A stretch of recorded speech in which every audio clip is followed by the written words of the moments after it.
Wonderful. All right. Welcome to everyone. I hope everyone is able to hear us here this evening. This is going to be a really interesting conversation. So thank you so much for joining us here tonight. My name is Amanda Connolly. I'm a political reporter with globalnews.ca, and I will be moderating the conversation tonight. We've got two fantastic guests with us here.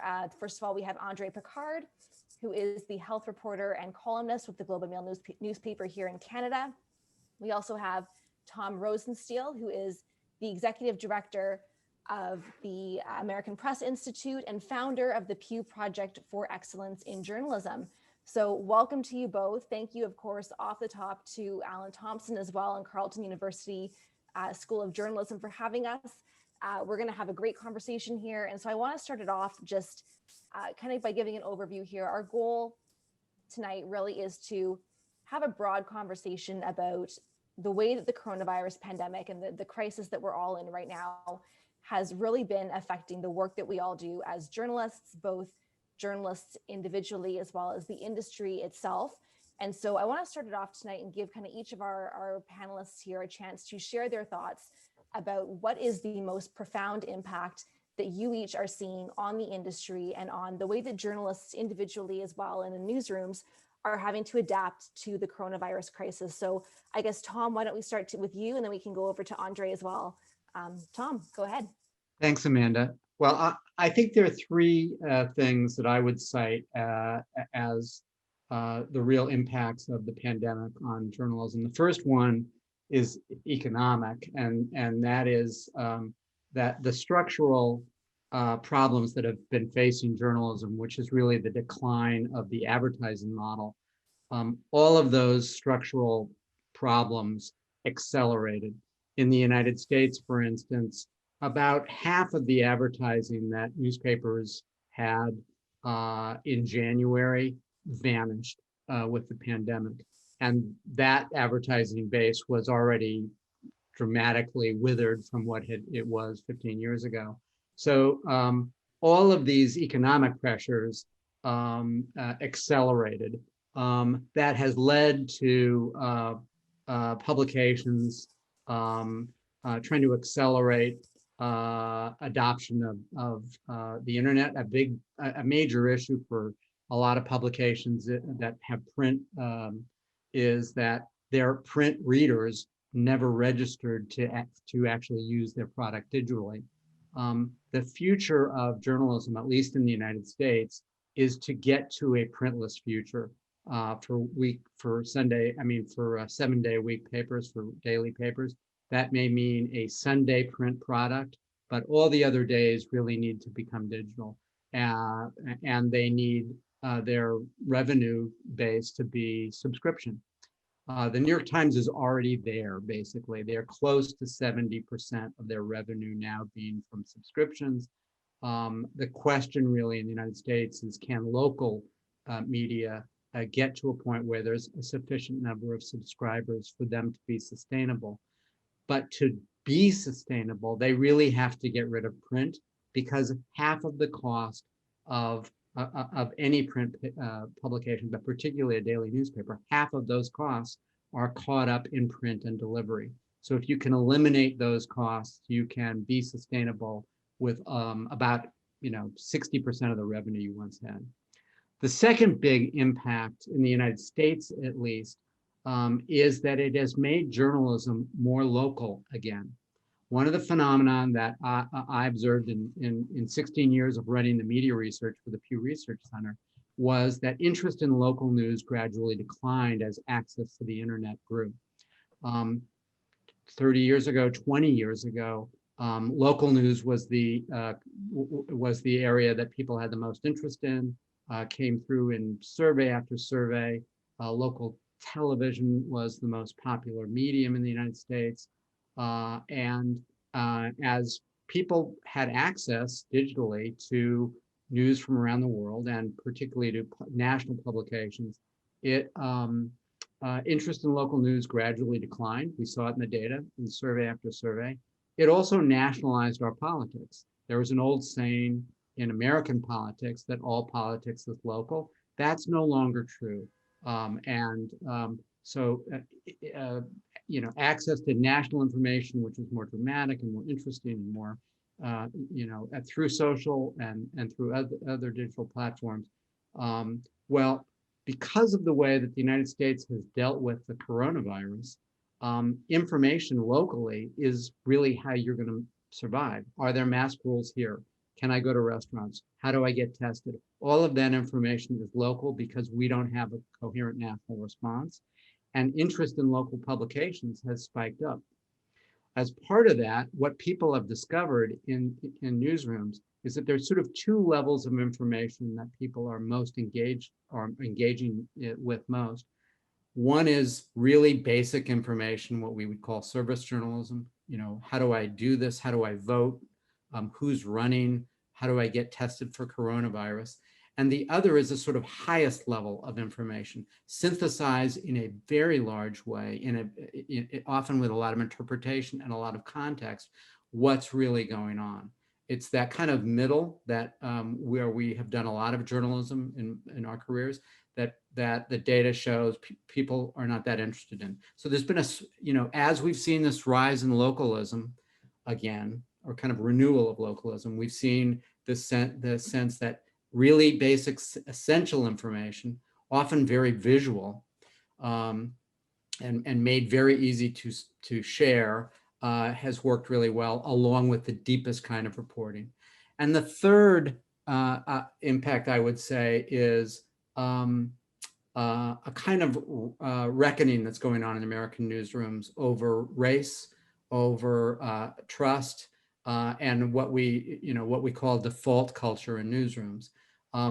I will say this, that Bill Kovach, who's a great friend of mine, was the editor of the Atlanta Journal-Constitution, ran the Nieman Fellowship at Harvard, was the New York Times bureau chief in Washington for many years, and the co-author of several books with me. Bill always said that every generation invents its own journalism. And we've seen that if you look back. And journalism shifts with changes in the socioeconomic status of a country. Bill was part of a generational shift in the early 60s with the civil rights movement and Vietnam and Watergate. I was part of another generation that really was a more interpretive style of journalism. These shifts in journalism do not happen gradually. They come in fits and starts. And when a new generation sort of takes over, gradually that hardens and becomes a new default culture. And so that's where we are today. The default culture in most newsrooms is white. It's liberal, more liberal than it used to be. And there's data to support that. It's older. It always is older. It's not as male as it once was, though it's still male dominated in the US.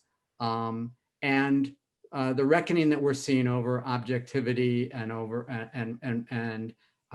what language do we use to describe political line or other behavior that people want to call out. We're going to have to sort of deal with this and sort through it. We're in the middle of that, or maybe we're at the beginning of that. It will, and there are two forces that are colliding there. One is generational, but the other is that in the United States, our mainstream press has really lost the trust of conservatives. We're at a point now where, and this is new Gallup data that came out 2 weeks ago, 73% of Democrats trust the media. 40% of registered independents say they trust the media. Only 10% of Republicans. So while we're going through this reckoning in newsrooms about how to describe how subjective to be, or how to how to approach reporting, that's colliding with the fact that if journalism cannot recapture the trust of a large portion of the country, that it really fails at its essential function. The essential function of journalism is to create a public square and a common set of facts. And if we can't do that, it's hard to see how democratic republics survive. Yeah, I mean, you raise a lot of good points there. Of course, the kind of sharing of common facts there. I want to go over to you, Andre, as well, because of course you're covering this firsthand from a health reporter perspective, health columnist. I imagine you see a lot of this kind of differing of opinion around what some would consider to be common facts. I mean, what are you seeing as the biggest effects and changes in the industry right now, and the challenges too for journalists? Yeah, I think there are a few. I don't want to be too repetitive of Tom. He hit on all the big ones, but just to build on that, I think to me what's really striking is this paradox is our papers, our media are more popular than ever. People are really want information about the pandemic, but we've never had less revenue. So what advertising we had has dried up. Papers like the Globe are doing a little better because we have paywalls, but none of the COVID coverage is paywalled. So we're giving away our most popular product. It's this weird paradox, and it's unsustainable, obviously. So we have to figure out how long that can go on. But it's weird to have more readers than ever and feel that, your job is more precarious than it's ever been. So I think that's the reality for a lot of journalists. I think what he said is really important about what readers are interested in. We found there's this real appetite for service journalism. Like, I just want basic facts. Can I wear a mask here? Do I have to wear it there? And it's hard to do that in a country like Canada, where it's really decentralized, where we have these 14 jurisdictions. As a national paper, there's nothing that makes me tear my hair out most than what's happening in these 4 provinces that I haven't been following too closely. That's why I have no hair left. It's because of this tearing out my hair, trying to figure out the rules in different jurisdictions. But people really want that, so we have to provide it. What they also want, and Tom mentioned this too, is the other end of the spectrum. They want opinion. So I'm an opinion columnist. I write opinion pieces about the pandemic, and I take positions. Damn it, we should have Halloween. And that infuriates half my audience and it makes the other half really happy. But they want that. They want to be challenged. They want to know what should I think about this? Even if I'm going to disagree with you, I want to know. So that's a different shift. And that's new for us in healthcare. In healthcare, we're much more on the one hand, on the other hand. And that's changed a lot with the pandemic.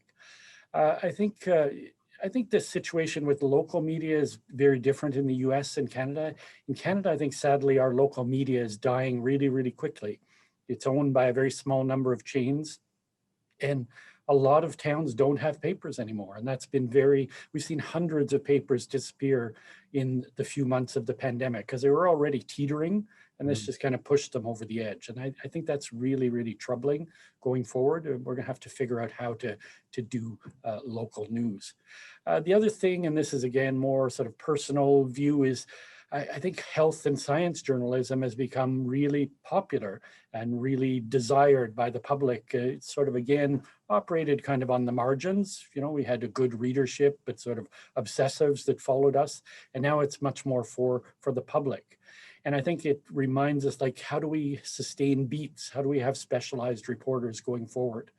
And the last one I'll mention, because I think it's really important, not the Black Lives Matter has not just had an impact in the US, but it's had a big impact in Canada, challenging the diversity of our newsrooms. We know, and we've known for a long time, that our newsrooms don't reflect our population and our readership. But we have this struggle. How do we hire new people when we're losing revenue and when we're throwing employees overboard? So I think there's a real desire to have people who don't look like me in the newsroom, old white men, but how do you get them in there? And I think that's a real challenge. And in Canada, it's, as much as the Black Lives Matter, I think Indigenous Lives Matter is even more important, more at the forefront, because it's a more reconciliation is more top of mind. But how do we get our Indigenous reporters and their voices into the newsroom? And I think we'd all love to do it yesterday, but how is it going to happen practically? Pay people, monetize that. There are real challenges in the business. Yeah, and so I want to touch on that. I'm just going to remind everyone watching too, if you have any questions at home, you're watching this and you want to chime in, you can add those into the comment box on here. They will show up. I will do my best to get to as many of those as possible tonight as well. So feel free to fire away. And as I see them pop up, we'll get to them. To follow up on what you guys were saying too about the the diversity in the newsrooms, also the impact on local news, because I know with local news in particular, it's a very common starting ground. I know I got my start in local news. A lot of my colleagues have done the same thing. You move around, you start off small, you kind of work up there. And with those avenues closing, I wonder too what your thoughts are on how we ensure that we're getting in people to the industry who don't just come from the backgrounds where you can afford to go and do a 1 month unpaid internship in New York or Toronto or whatever else. Like, how do you maintain that diversity when the opportunities that are really important to fostering that are slowly drying up? Yeah, Tom? Okay. Thanks a lot. I was just looking at this data for for something I was working on.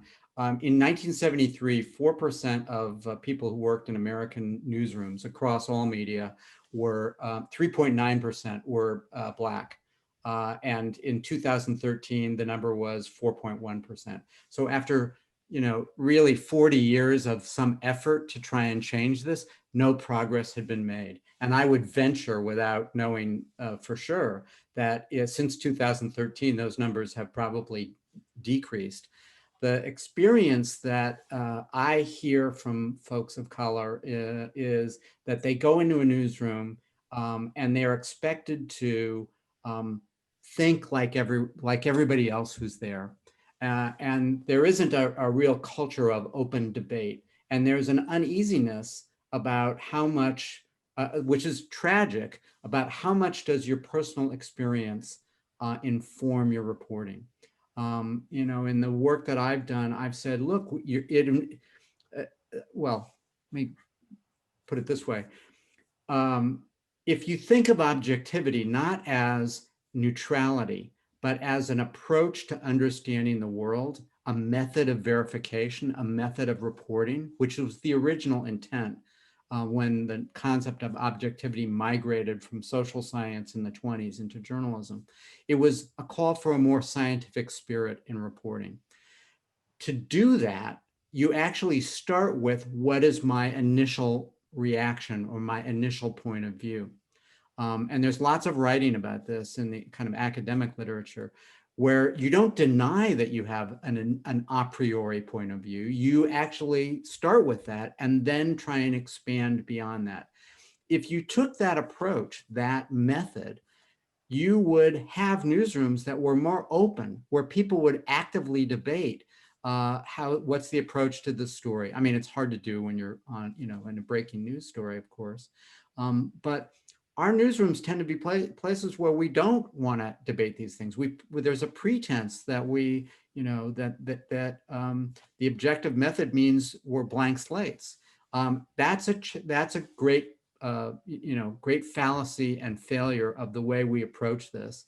But I think it makes newsrooms less hospitable. I also think that when we talk about diversity, it's the point of it is not that we look like the communities that we cover. It's that we understand the communities that we cover. To do that, you need to think like the communities that you cover. So hiring diversity is an essential first step, but it is not the end. You then have to create a culture where people can really argue, debate, bring their personal points of view to the creation of news, not to the end product. These are subtle things, and the way we teach journalism generally is sort of an apprenticeship model where we don't really talk about this stuff, and because it's pretty high level. And I think that's frustrated our efforts at diversity over really now 2 generations or longer. I mean, I worked for many years at the LA Times, and their first reckoning with race came during the Watts riots in the mid-60s. And here we are, 70 years later almost, and we're not a heck of a lot further along.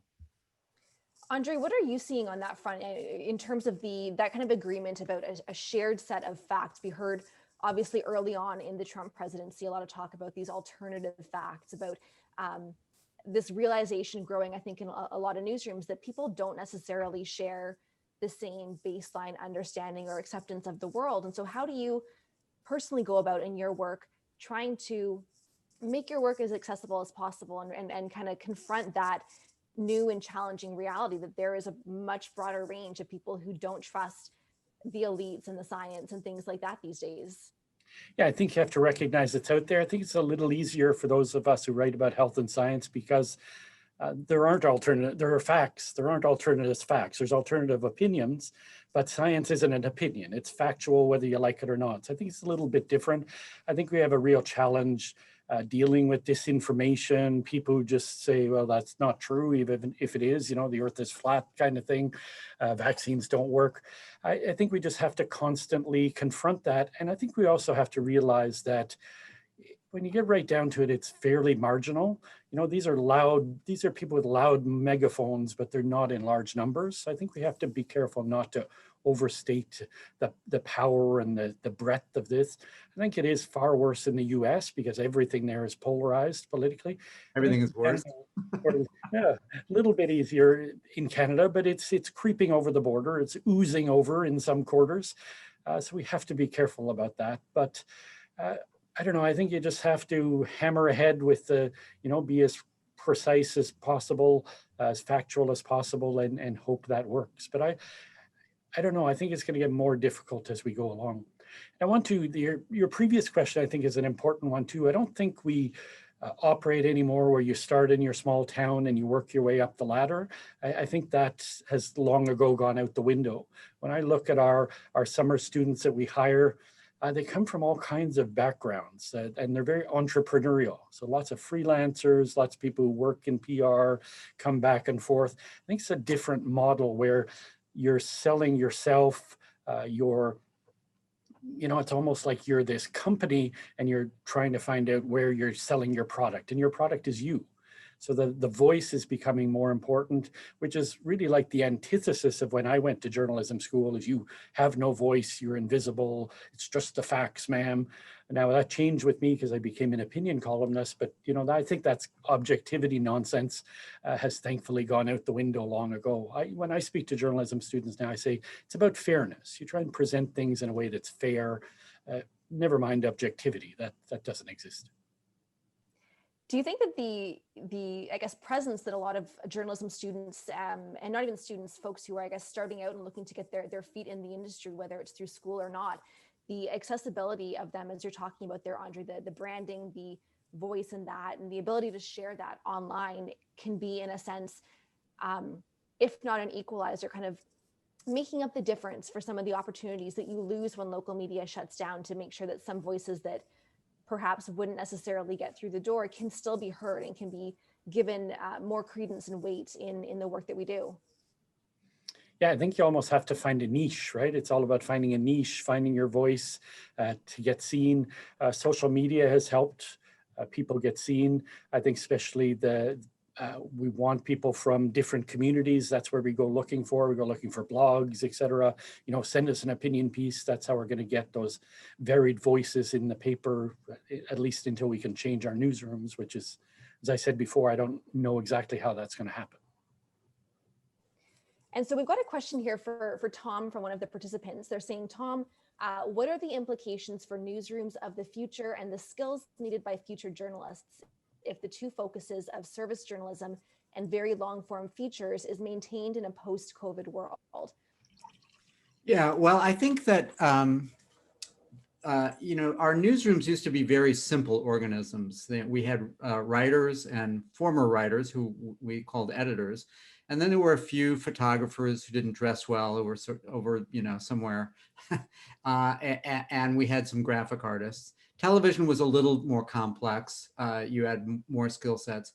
But these organizations now are are much more complicated organisms. We've got producers and developers and engagement editors and data people, data scientists, and all of them intersecting with the newsroom. Whether they're in the newsroom or not. So the skill sets that we need are much more complicated. If you are a news organization, whether you're in radio or television, video, those distinctions by medium don't exist in the same way. You know, the New York Times is as much, is a video operation and an audio operation, a podcast producer and a text producer, the visual graphics, all of that. And that, is the future of any, of any organization to the extent that it's capable of doing that. At the same time, there is a need for information in real time, and this need for information that is sort of sense-making journalism at the higher level. There are more stories in the New York Times today that read like a New Yorker story than there were 30 or 40 years ago. There's also more breaking news than there was even in the days when the New York Times was producing 4 or 5 editions in a day. I checked the New York Times. I mean, the last date I saw was that people who get news on their phones will check their phones over 100 times a day. And if you're a news consumer, you're checking for real, for live updates. And you appreciate the technology that says, oh, that story is grayed out because you've already read it, because you don't want to be duplicating your activity. So we actually have to be operating, to answer this question, where we're teaching people how to do news very quickly and accurately, which is like playing, Mozart without making mistakes, and then teach people how to compose their own concertos by doing this deep, in-depth journalism. And as Andre said, the training system that we used to use isn't really there.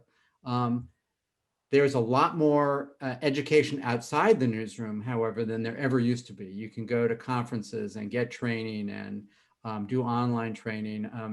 And the sophistication, I think, because of the entrepreneurial approach that Andre talked about, the fact that people say, not that I want to get to that place, but they think as they begin their careers, I want to know these skills. I think they're picking them up more on their own and less through the osmosis of the teaching of an institution than they ever did. But if you are a young person entering journalism, you need to be very intentional about that. And if you think, I just want to write long form magazine stories, you are not going to make it, because there isn't enough. That's just insufficient. It may be, your fantasy, but you've got to be able to do a lot more things than that. I don't know if that's an adequate answer, but no, it feeds into the next question here from one other participant, and I think I'll open this up to both of you. Maybe Andre, you can go first, and we'll come back to Tom, because I do want to get both of your thoughts on this. We have Pat Rich, who's asking, have the basic skills required to be a journalist changed? Getting a story by asking people what they know, putting all that together in a compelling way. So I guess, Andre, maybe you can start it off. How has the requirements and the skills, I guess, of again, being a journalist changed because of the pandemic right now, but also the broader shifts that we're seeing in the industry with technology, and as we've been talking about, the different demands for the type of journalism that we're doing? That's an interesting question. I think, I think the same basic skills are needed as forever. It's about storytelling, right? Gathering information, synthesizing it, making it understandable, digestible for the public. So that's not changed. What's changed, I think, is you have to do it so much more quickly. You have to do it in different ways. I don't want to date myself, but I started before laptops and cell phones and internet. It was way simpler then. We moseyed into the newsroom and we wrote long stories, and that's very different. But I still do the same thing today. I talk to people, I gather information, I synthesize it, but it's just the speed and where it ends up. Sometimes I'll be doing a blog, or I'll do an Instagram live, or an opinion piece or a service piece. I answer lots of Q&As during the coronavirus because of this need for this desire for information. So it's so many more forums, but yeah, I think the basics are still pretty well the same. And then there's all this new stuff that I'll admit I have no idea what it is.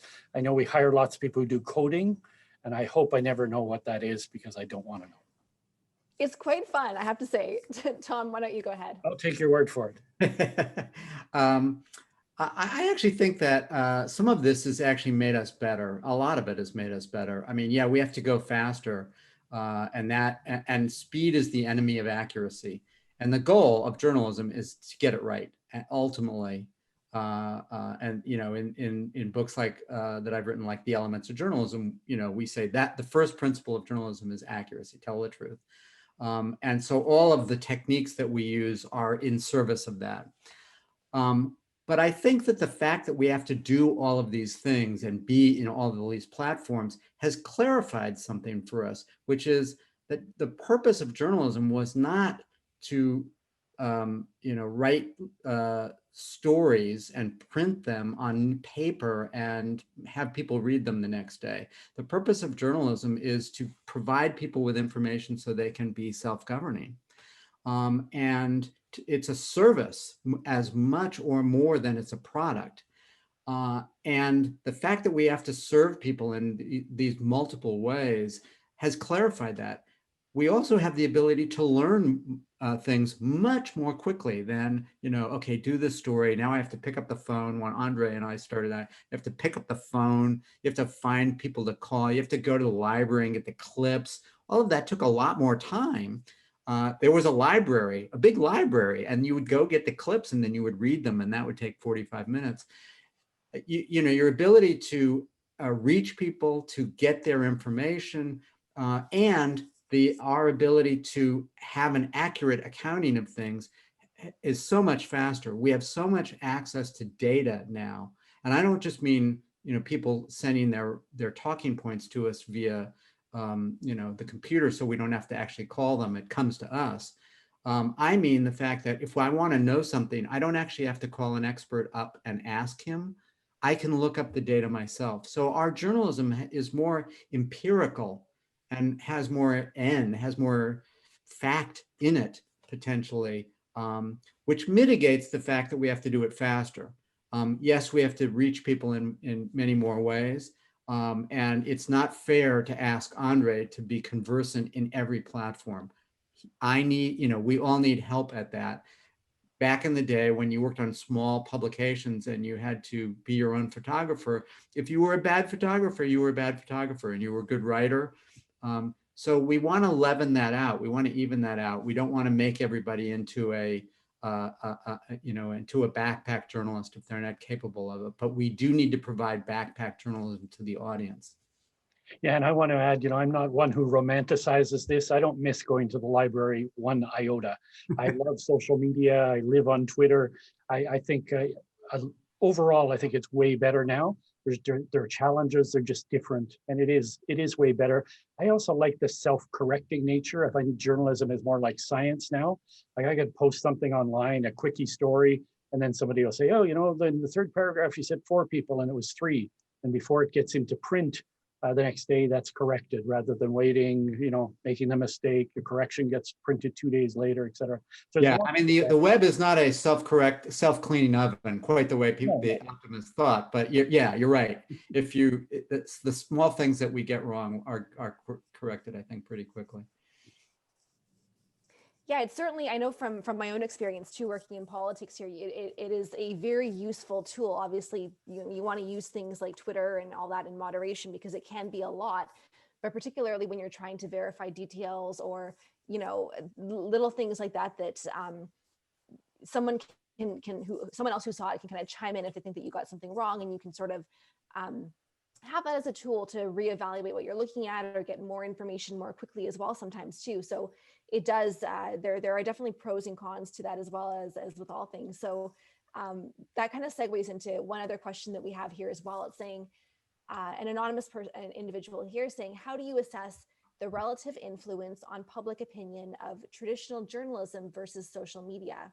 So I'm thinking they're probably getting at, again, like the probably aspects of that impartiality and neutrality debate, and how that our understanding of that has evolved over time, plus this pressure on journalists to also be, in a sense, brands online and personalities online that go beyond what they might normally have done 10 years ago even. So I guess why don't we go kind of reverse order this time, Tom first, then over to Andre. Yeah, Well, I think it's useful to think that our media ecosystem is made up of repertorial media, which is more traditional, and then sort of the cacophony of opinion that's out there. Not opinion journalism like Andre does, but I mean just people offering their opinion. In the United States, at least, when folks are trying to pass along misinformation or disinformation or conspiracy theories, we have a few of those in the US these days, their goal is actually to get this, even now, to migrate into traditional press, to normalize these conspiracy theories, to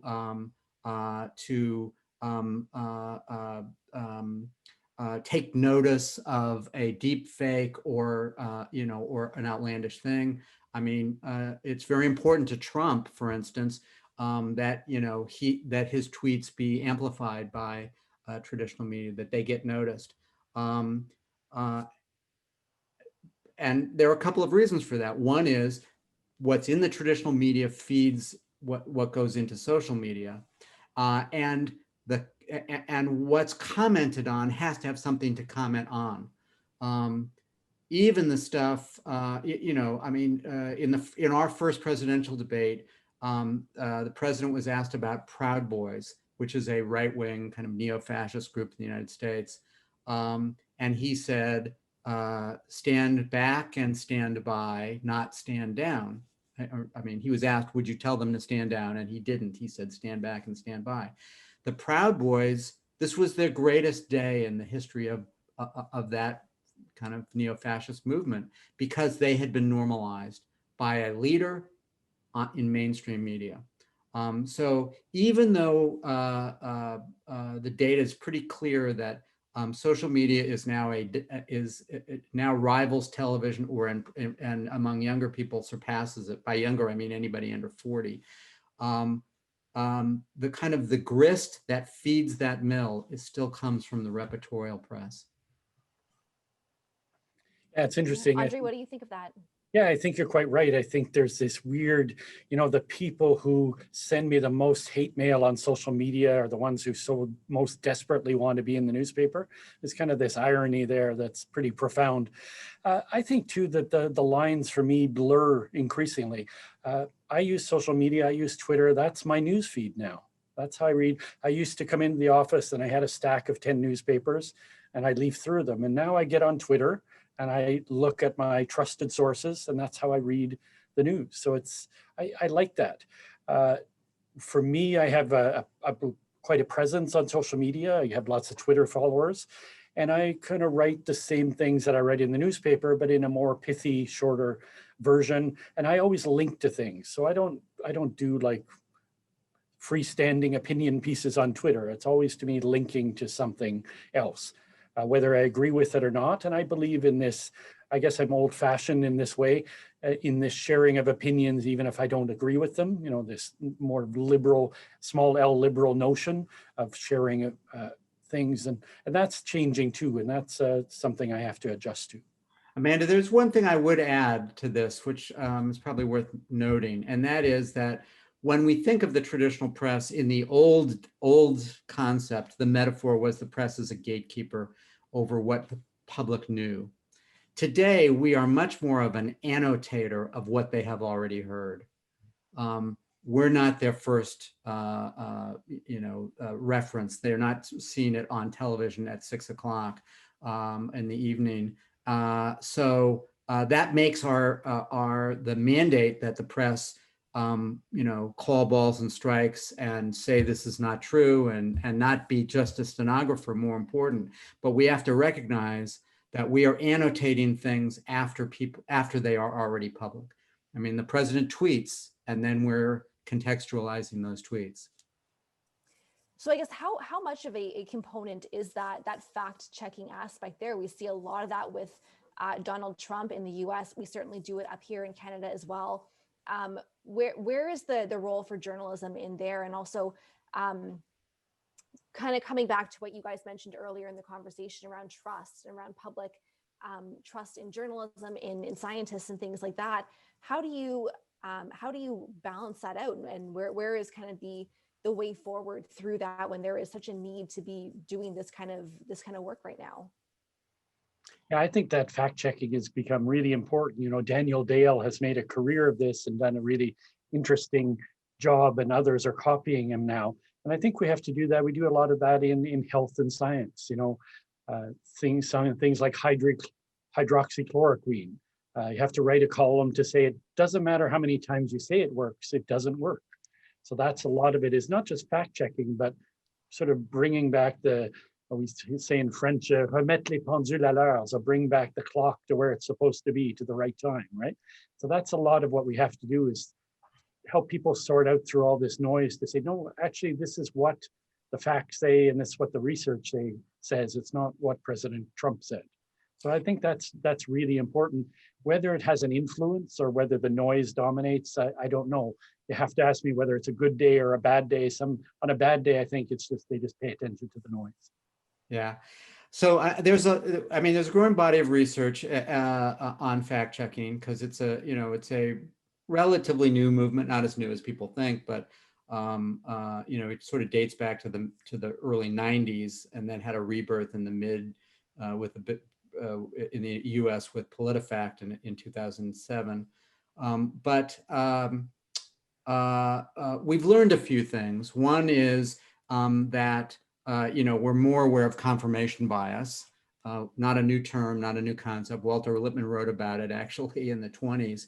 But we're more aware of how that influences fact checking. People like it when the other guy gets fact checked, not their guy. We also know that repetition, there are studies out there that show that if you repeat things over and over, people will believe things even that they know are not true. There was a really interesting study from out of Indiana about how you can make people think that Scottish men wear saris. If you repeat it often enough, they'll think, oh, I thought it was kilts, but I must be wrong. I must have been wrong about that.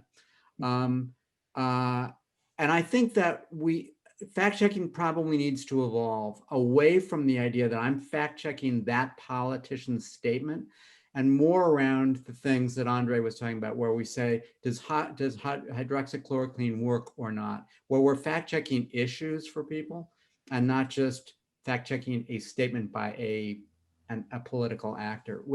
Fact checking, in other words, needs to kind of grow out of its adolescence, I think. And so where do you envision that going? How do you see as we kind of look towards look away from that immediate crisis emergency moment of the pandemic here? We're into the midterm, the kind of long haul stretch of this.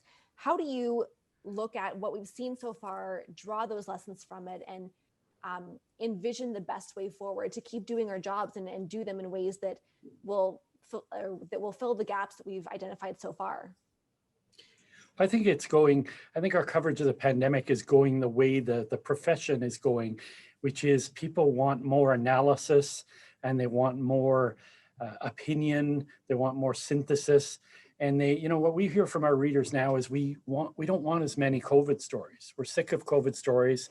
We want us to tell you, what should we care about today? What should we care about tomorrow, even more importantly? So I think that's the future of journalism more generally. We can get the Gainsberger of news online instantly for free, and you can get that anywhere, but it's harder to get the analysis and the context for it. I think that's really our future, and hopefully people are willing to pay for that extra bit of legwork and information. And I would add that I think that fact checking becomes something that is not segregated out in fact checks, with meters and Pinocchios, and that it can be synthesized into other stories and other things. And I think you're seeing that. I think you're seeing that in the pandemic. I actually think that Trump in the United States has actually made journalists better. We are more transparent. We are more epistemological, to use a fancy word.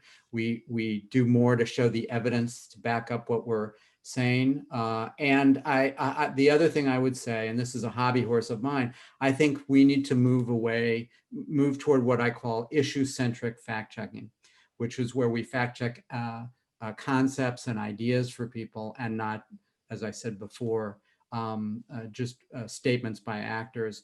So that fact checking is, I mean, it's a crummy term, right? Because all journalism should be involving fact checking, but it refers to this particular thing where instead of being a color commentator in the booth, we are referees on the field throwing flags and influencing the game more directly, or at least trying to. And we think that's okay. It's a more assertive kind of journalism in the way that Andre was talking about. Amanda, if you don't mind, can I ask Tom a question? Of course. Flowing from that, I'm interested in, I think we always struggle with when things are untrue, is it better to try and debunk them or is it better to ignore them? I think that's one we struggle with every day. Yeah, so there's a whole concept now in the US, and I mean, it's you have it in Canada, but we've got a bigger problem at the moment.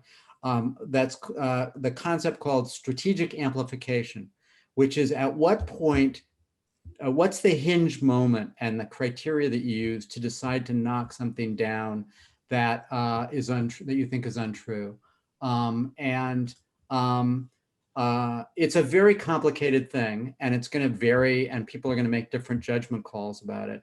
But probably the best example that we have studied was a fake video of the Speaker of the U.S. House of Representatives, Nancy Pelosi, that was manipulated and slowed down to make her appear to be drunk.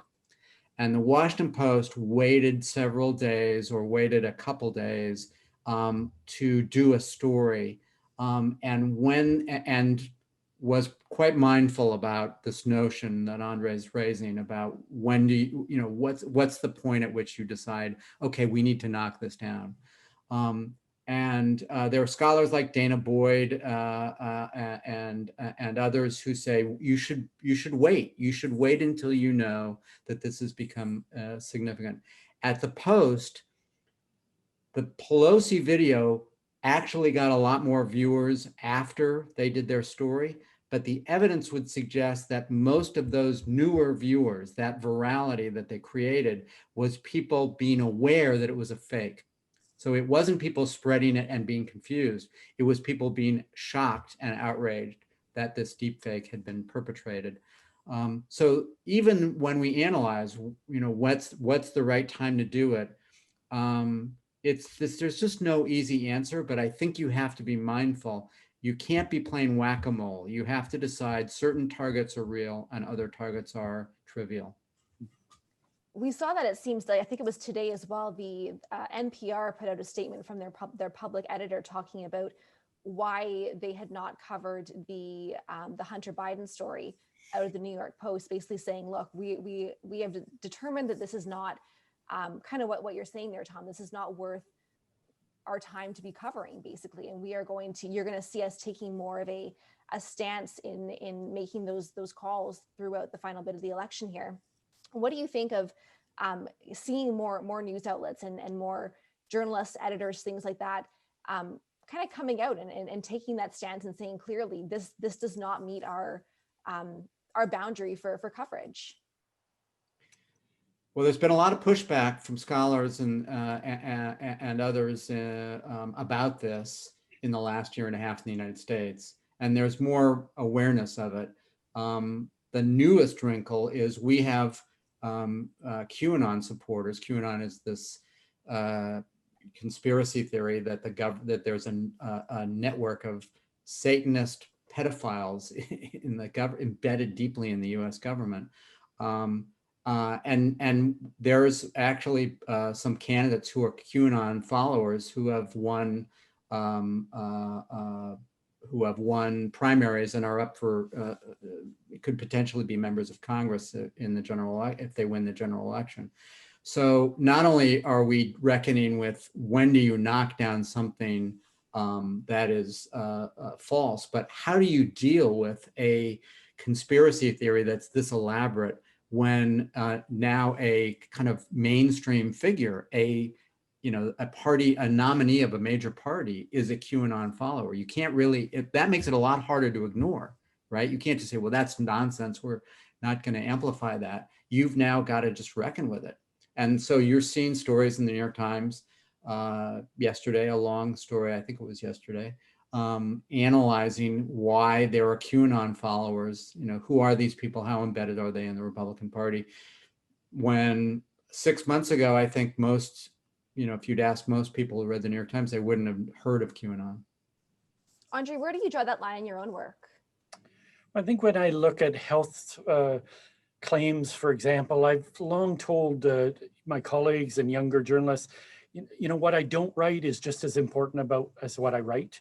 You know, we have to make very judicious use of the garbage can.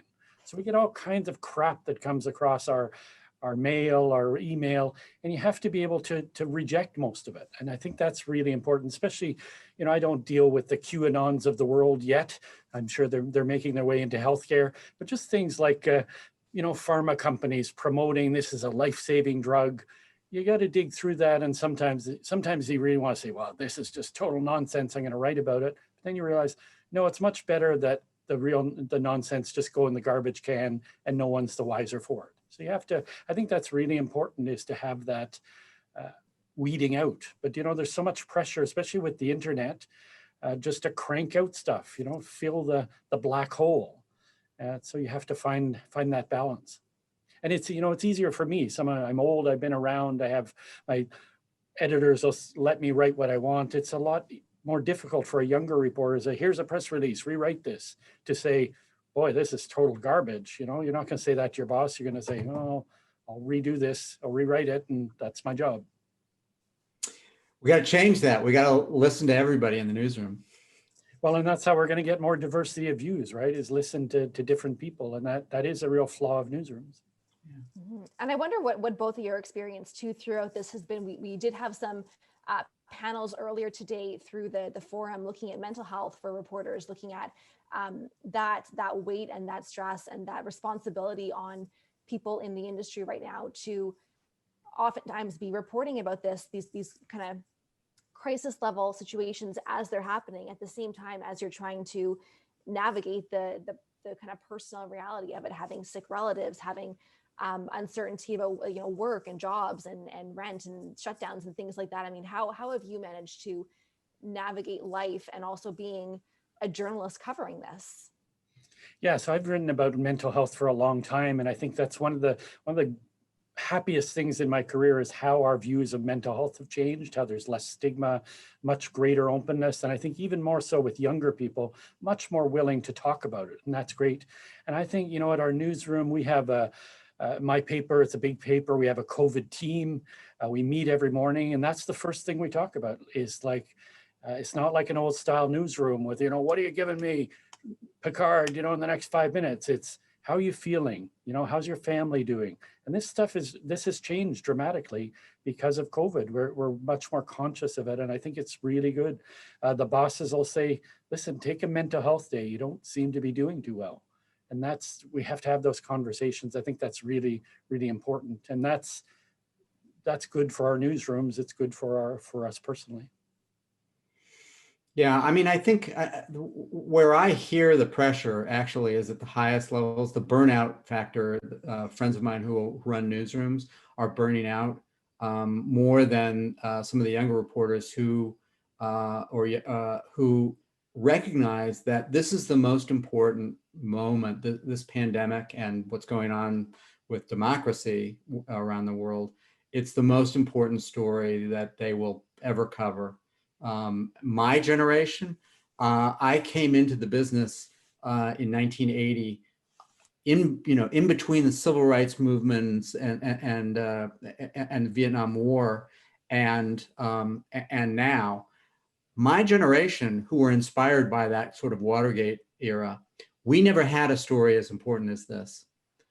So journalism's never been harder and never been more critical. And never been more important to have a longer term vision. You know, I love that my boss says every morning, it's great if you can give me 5 stories this week, but it's way more important that you can give me 50 in the next year. So pace yourself. You know, we're in here, this is a marathon. It's not a sprint, and it's a marathon where there's no finish line. So we have to be conscious of that. Yeah, you know, this relates to one other thing. We've kind of touched on it, but not quite so directly, and that is that when news was subsidized largely by advertising, you have the CBC in Canada. We do not have anything comparable in the US. PBS is not a comparable operation. When advertising was generating, was the economic model, and we moved to the internet, we thought that page views and clickbait were going to be our future. The fact that we're shifting to a subscription model means we're measuring engagement on the internet quite differently.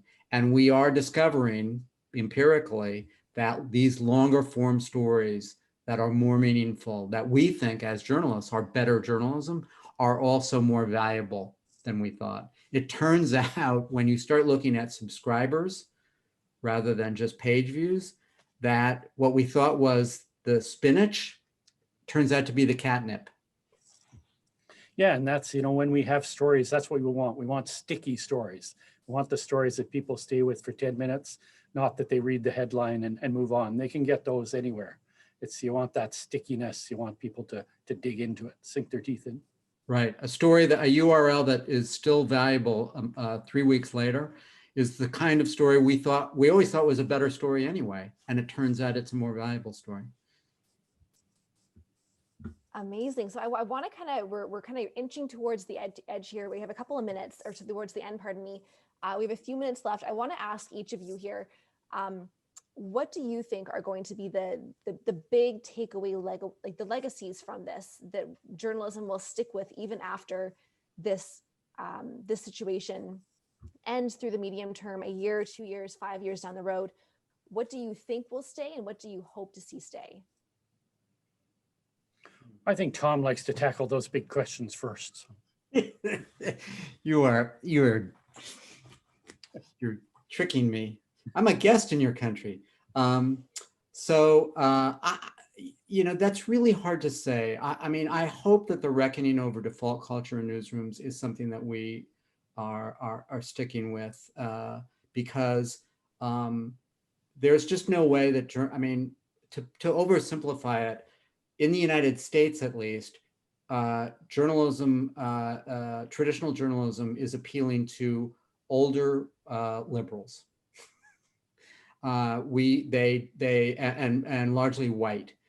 So we need to begin to reach people who are younger, people of color, and conservatives. If we don't broaden our base to reach those folks, we're just not going to be, it's not going to be sustainable, regardless of whether you're talking about whatever medium, whether you're talking about newspapers or television or anything else, because we're all moving to the streaming environment. That means that beginning to listen to audiences, to understand them better, not to lecture at them. These things that we've been talking about for 20 years are now kind of financial, existentially important questions. So I hope that reckoning it sticks with us. One thing we've got to deal with in the United States is this question of, Trump is such an existential challenge to journalists because he says we're the enemy of the people. So how do you cover someone in a disinterested way who says you're the enemy? It's very, very difficult. And a lot of journalists are kind of falling into the trap of being at war with him. We're going to have to recover from that, and the scars from that battle. There's going to kind of be, I think, PTSD that will affect the industry for several years. Now, I shouldn't have let Tom go first because he had the best answer. I think the diversity part of the package, the reckoning of what our newsrooms look like, is going to be really important. So I'll go to a secondary issue. And I think the secondary issue, again, comes back to my passion with it, which is the healthcare part. And I think this pandemic is teaching us that health is not just about medicine. It's not about drugs. It's about economics. It's about social change. It's about the marginalized. I think if we have this view that health is much more broad, that it's very political at its root, I think that's going to be good for our understanding and the way we write and the way we tackle all manner of subjects. You know, I think going forward, we're going to write about climate change differently because of the pandemic. We're going to write about deficits differently. Deficits are not going to matter as much because we realize that, you know, the most important health intervention we had in this pandemic was bailouts of individuals. That was the single most important health measure, something that the US doesn't have, and that's why Canada is doing better. So I hope that this will teach us to look at things differently. I think that the pandemic has forced us to rethink how institutions operate really fundamentally, justice, politics, media. And I think all that ultimately will be good. There's going to be some growing pains along the way, but I'm looking forward to the younger people, the more diverse journalists, diverse opinions, diverse looking, diverse speaking. I'm looking for them to run with this and really make journalism better and very different in the short and the longer term. I would add to that, because I think that's a really important, not such a secondary point, Andre, that at least in the US, we're not trusting our officials to tell us about those things either. We're going into the street and finding that out for ourselves directly from hospitals, directly from, I mean, in the case of talking to scientists, you're relying on experts, but what's going on? We've done a lousy job of covering our healthcare system in the US because we rely on we cover the policy debate over it when we should actually be covering what's going on in our healthcare system, you know, in people's lives. And I think the pandemic has pushed us to that because our leaders are kind of irrelevant. Their policy debates are about strange things that aren't affecting people's lives. We've got one more question for Tom here as well. This is from Alan Thompson, who of course has done a phenomenal job organizing this entire forum. Thank you so much, Alan, for putting this together. He says, Tom, will the next edition of your text, The Elements of Journalism, have to add a new element after COVID? Well, it just so happens that I'm working on a 4th edition. That's why the book is sitting here right now. I'm doing a new edition that is due right after the election. The book, for people who don't know it, talks about what are the kind of the core principles of journalism, and they're not esoteric. You know, the first one is, as I mentioned before, tell the truth. The second one is, you know, you have to be independent of the people you cover. And they go on through that about proportionality. I would say the simple answer, there are 10 elements in the book. We're not adding an 11th element or anything, Alan, but the way that you fulfill these obligations, these responsibilities has changed dramatically. So, you know, we still have the obligation to tell the truth, but when people already have these facts in front of them or have some narrative version in front of them, and we're trying to chase what they know, how we tell the truth, how we live up to that obligation is drastically different. So yes, I mean, this new edition will be post-pandemic, perhaps post-Trump. It will have to deal with the fact that that trust in the United States toward media is so profoundly broken, much more so than in Canada, based on Chris Waddell's presentation earlier today. Yeah, so it's amazing how the last edition came out in 2014, and it feels like the world has changed twice since then. Absolutely. Well, as we keep hearing, we live in terribly uncertain times. Certainly no end in sight to any of that. So thank you to both of you so much for joining us here today and helping us break this down a little bit more. Tom Rosenstiel and Andre Picard, thank you so much for your time. And thank you again to Carleton University, the School of Journalism, and of course, Alan Thompson for putting this all together. We hope that you guys have a great night and feel free to reach out on social media. Thank you.